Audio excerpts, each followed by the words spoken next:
Aux portes de Paris, les artistes du cirque romanesque attendent, privés de spectacle, depuis que l'inspection du travail a retiré à 2 de leurs musiciens roumains et bulgares le droit de jouer et interdit aux enfants de participer au numéro. Pour la troupe, c'est à cause de la politique du gouvernement à l'égard des Roms que l'inspection du travail a fait du zèle. Contrairement à ce qu'affirme le ministre de l'Immigration, ils estiment qu'ils n'ont rien fait d'illégal.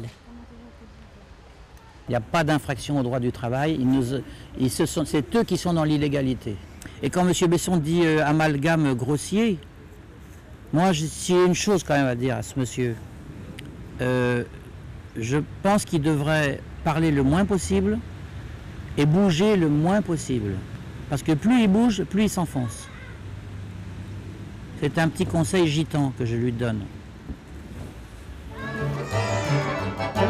Gitan et artiste, Alexandre Romanès, né Bouglione, continue malgré l'incertitude à entraîner sa troupe.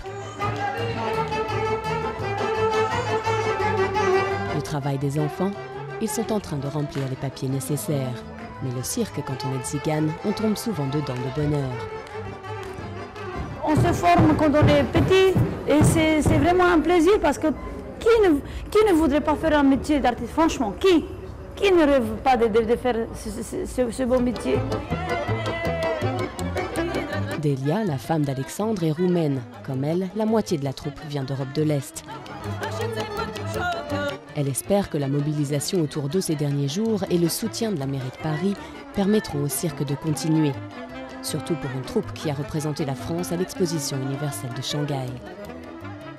Je me suis arrêtée en France parce que c'est un pays que j'aime, sinon j'aurais pas fait le cirque ici, on aurait pu le faire ailleurs. Et d'ailleurs c'est le seul cirque tzigane qui existe dans toute l'Europe.